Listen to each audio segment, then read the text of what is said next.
It is wonderful to be back. And at this time, this conference is more important than ever. And I'm today going to talk about how basic wellness regimen are more important today than ever. Our brain health epidemic, the good, the bad, and the ugly about science, the importance of questioning, as well as how to embrace our current situation and take the opportunity to build a new future with love, purpose, a dash of science, an immense amount of curiosity. When this pandemic started, I was in denial. It would go over soon. It was a big exaggeration. And in the crisis of 2008, when I was leading Raison, I was in denial too. I incorrectly told myself that we would not be affected about the crisis. We were doing fine. Things were going well. Ignorance is bliss, as they say. And yes, it is for a while, until reality hits. However, both of these crises have meant enormous opportunity, and so many around the world has put their creative mindset and come up with amazing invention, ideas, and initiatives. For me, I led the At Home with Six Senses initiative, which have reached over 6 million viewers. And Six Senses got the first mover's advantage of delivering digital content to the world in the hospitality space in this way. In 2008 crisis, we got creative at Raison and we created Live Nordic. It was a Nordic wellness concept that, up until the pandemic started at least, generated millions of dollars in revenue every year. And Live Nordic is today the most profitable arm of Raison. I believe that we have lived in ignorance a bit too long on Earth. And if you have any doubts, do watch David Attenborough's A Life on This Planet. Because it's time for us to put on our creative mindset and truly reset the world with not only wellness, but true care for everything on Earth, including ourselves. The Earth, the humanity, and all its inhabitants are in danger. We've known this for decades, yet now it has surfaced to another degree. We know that we have to change, yet we are unwilling to do so, as it means coming out of our comfort zone. It means that we have to give up things we have. It means that we have to have a greater sense of we and share with others what is mine. Now that we're pushed out of our comfort zone, thank you to this pandemic, the way to do this is to fall in love with life, Earth, each other, yourself, and to level up, as you cannot hurt the people, Earth, community that you love. So let's start with wellness. Wellness is not only practicing self-care nor healthcare. It is practicing care, full stop, to take care for every plant, animal, and human being that you come across. It doesn't mean that you don't hurt it. That's not the way of life on Earth. It means that you take part of the circle of life, but you don't abuse it. And it all starts within us, not to change outside circumstances. Changing precedents, rules, and regulations will not be enough. It won't save neither you nor this planet, because it's time for each of us to go within and do what is right for us. Because when we do, we also practice what is right for others and the world around us. And this conference is about how do we truly care so profoundly that we, our loved ones, and our planet are saved. So let me take you through some steps to go forward. We have all experienced great frustration, fear, confusion, hope, anxiety, all at the same time. And to feel all that at the same time is tiring and further propel the negative spiral to close down, to think inside the box, to have a reactive mindset instead of a creative mindset.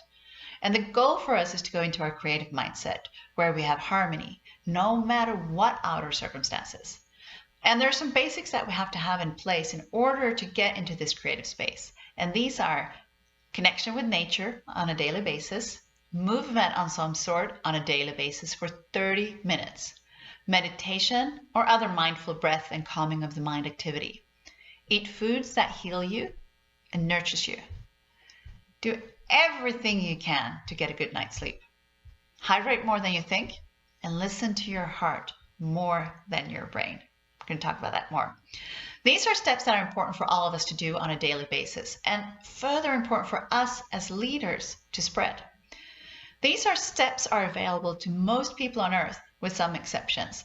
They are simple and would mean a huge change in the world of wellness if they were practiced by each one who can. It's not more complicated than that. Keeping it simple, advocating a basic wellness regimen that people understand can move mountains. And this is step one in my talk today. So let's now look at our brains for a moment. Our brain works in a way that it wants to protect us from anything that might harm us, and therefore often operate in a system of fear. It's an ancient mechanism, and from an evolutionary standpoint, was designed to keep us safe from extreme danger, a lion coming running. Simply, our amygdala, our reptile brain, is the one guiding us in fear. When you hear or experience something that threatens you, it immediately sends out an all-out alarm through the whole body-mind complex. And it's not a rational process, it's subconscious and instantaneous. And this, my folks, is what news does to us. Now, whether you have contradicted COVID-19 or not, your brain is likely to have changed over the past few months. The virus itself can cause a number of neurological problems, along with anxiety and depression. The isolation and worry caused by the pandemic can similarly alter our brain chemistry and cause mood disorders. Nearly 2 out of 3 adults in the US reports feeling of depression and anxiety. And 2 of 5, 40%, have experienced forgetfulness or memory loss, brain fog, during the pandemic. And there is a strong relationship between optimism and a lower risk of disease. Studies found that pessimism increases inflammation in the body and fosters metabolic abnormalities. But the good thing about the brain, however, is that it is incredibly plastic, which means it is changeable and can compensate for damage. Even serious conditions such as memory loss and depression can be improved by doing things that alter the brain function and its chemistry. And we are constantly looking for a pill, technology, AI, or other advanced solutions to solve a problem, but it is often much simpler than that. This is what we're seeing today in the world of wellness. Nature, fasting, and love can heal more than any drug or complicated solution. What we fuel ourselves with is utterly important, and we can choose to fuel our brain with more fear by listening to news, to judgment on what's right, what's wrong, to what other people say. This will lead to more people going into anxiety and depression. So the step one practices I spoke about are also incredibly important for our brain function too. And according to a highly referenced 300,000 plus person study published in the esteemed PLOS Medicine Journal, people with the most social relationships, both quantity and quality relationship, are not only much happier, but they live, listen to this, 50% longer than the rest of us lonely folks. How is that for the powerful medicine to live longer in the world? It is as simple as that, connections. And we often look for science to confirm what we already know. Then it suddenly becomes true. Yet we logically already knew before science told us, for example, that we feel good in nature, that movement is important, that we feel fantastic after a good night's sleep, or that social relationships make us happier. It's not more complicated than that. I'm going to dive a bit deeper into the art of science that became a new religion a couple of 100 years ago when church and state separated. And I want to state for the record already now that I love science. It is very important, and I cite it all the time, which you will hear and already heard. But it's not a religion for me, as to many others. And one reason for this is that we know that over 50% of research is not correct. That has been proven. Another reason for me not looking at science as the answer to everything is that it does, for instance, not recognize love as a great healer. And this is because science cannot explain love. Yet love is what we all live for, and it drives our decision making, and it can truly heal us. Just because it can't be explained by science does not mean that love is not our most powerful healer and motivator on this planet. Again, no way against science, I love it, but unfortunately so much is not true. We were led to believe for decades that sugar was good for us, as Harvard nutrition professors and scientists showed that it was so through scientific papers. We know today that they were paid in the great scandal that was uncovered some years ago. Many of us believe that glyphosate and Roundup causes no harm for us because every scientific paper that shows the harm it makes, the people making glyphosate produces 10 studies that shows it's safe. And this is the problem, folks, with science. And we also know that our Newtonian physics and science cannot explain everything. And this is why quantum physics have now risen up and explained in some scientific way things such as energy, spirituality, and energy medicine. And I talked about that last year and on the Global Wellness Summit that you can go back and look at. But that a particle is not always a particle. Sometimes it's a wavelength of energy, and we cannot control that. What we can see right now is only about 1% what is actually happening around us, because our eyes cannot see 99% of what's happening. We can't see. Now, our indigenous people around the world have known this for hundreds of years. So science is important. And my goal is just not to see it as the truth, but to question it and look into it before you take it as truth and use it wisely. Because we are a very confused species. And I think mainly due to that we've stopped listening to ourselves. And we want so-called experts to explain everything, whether it's God or science. And we hope for miracles or a magic pill to help us. And we've mistreated our bodies and minds. And we're sicker than ever before, especially in the Western world. We don't do the work necessary, and we are enslaved by our TVs, food addiction, phones, and so forth.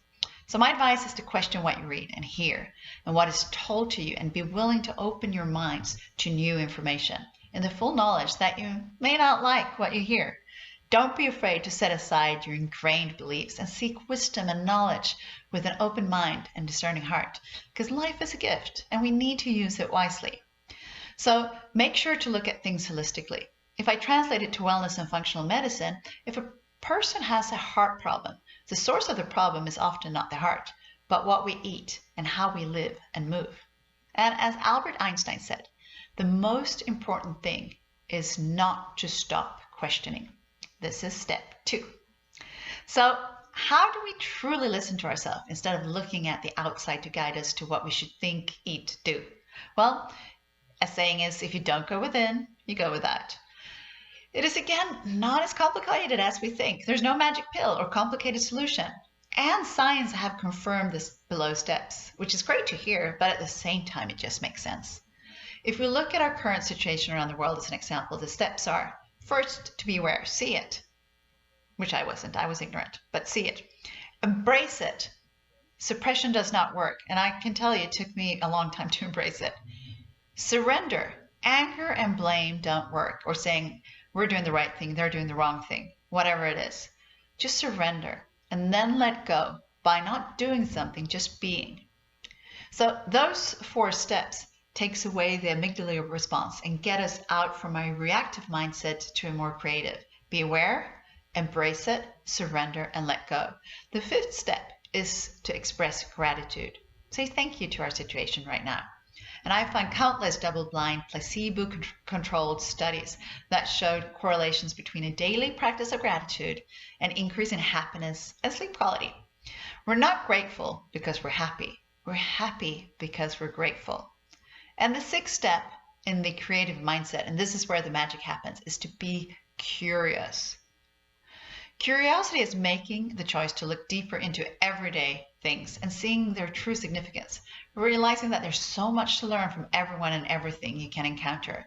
It is the first step to living a fulfilling and happy life, according to science.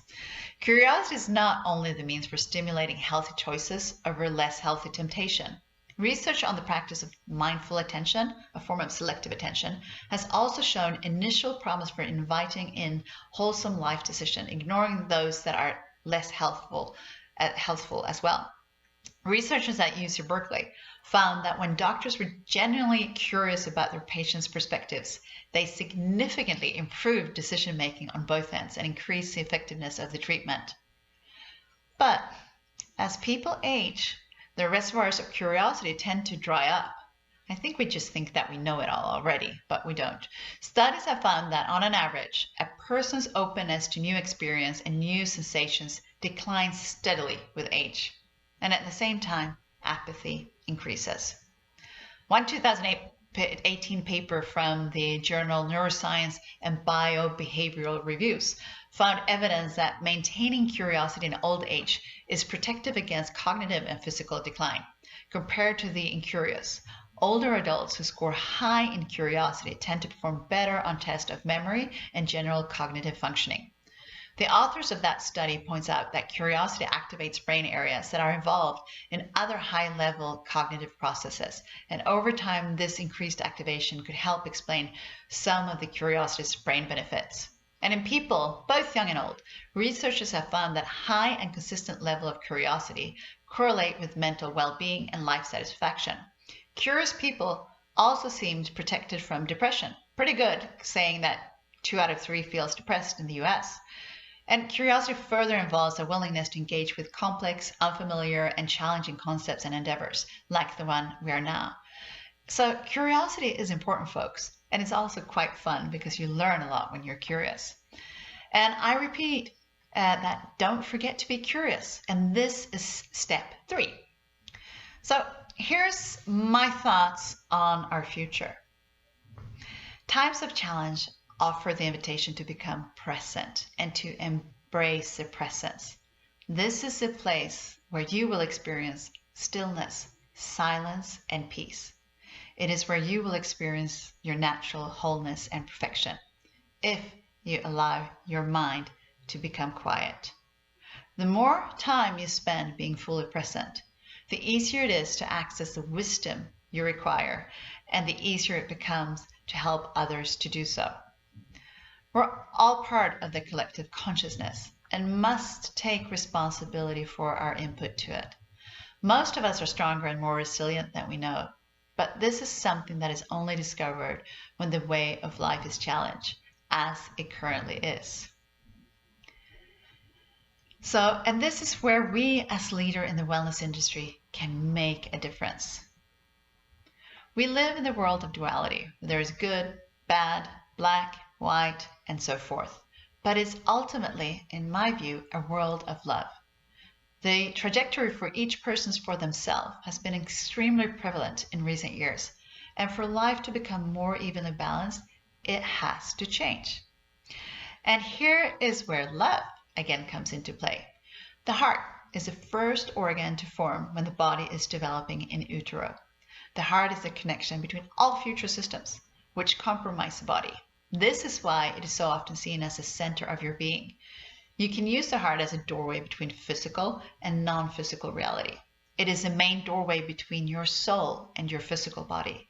You can also use the heart to send energy to all parts of your body, much like it sends blood to all parts of your body. Quantum physics, wavelength or a particle. And you know that when we are in love, life is glorious. We do not need to be in love with any one person. You can be in love with life, with yourself, with nature. You can choose to be in love at all times during the day, and life miraculously transforms. Because when you're in love, you suddenly have all the answers within you. When you dumb it down with judgments, sugar, alcohol, TV, and media, you lose the connection and you're stuck in no man's land in the brain. For me, when I find myself in a place of fear, which happens quite a lot lately, I ask myself, what would love do now? And the answer I get are profound and so far always right. As I then bypass my amygdala and my reactive mindset, and I get into the creative mindset, solution focused. And it's through awareness with an open heart and a quiet mind that allows intuition and guidance to come through, leading the best course of action. You only have one moment to live in, and this moment is now. The rest of it is a story in the mind, and those stories vary depending on feelings on our emotional body. This is step 4. I was ignorant in the beginning of the pandemic. I wanted things to go back to normal, but now I know this is a golden opportunity for all of us to think differently, to go forward, and that we do not need a complicated solution outside ourselves. It's a simple 4-step process. Practice and spread basic wellness like the ones I outlined earlier. 2, question everything and open your mind to new learnings. 3, practice the steps to get into a creative mindset, acceptance, surrender, gratitude, and curiosity. 4, Live in the present and be in love through awareness, acceptance, compassion, and love. To see the present moment as a gift it is and choose love before fear in everything we do. This is what changes our brain's neuroplasticity, and what's in turn make us take better decisions and truly care. What has happened in the past is not important. It's how we build our future that is. Don't look back on past errors. There were no errors, just times of discovery. Look at the present moment and embrace the presence just as it is and go forward. I invite you all to take part in our breakout sessions that we will hold and be part of resetting the world with wellness as well as with care. As I said in the beginning, take the opportunity to build a new future with love, purpose, and a dash of science and an immense amount of curiosity. I end today with Mahatma Gandhi's profound words: where there is love, there is life.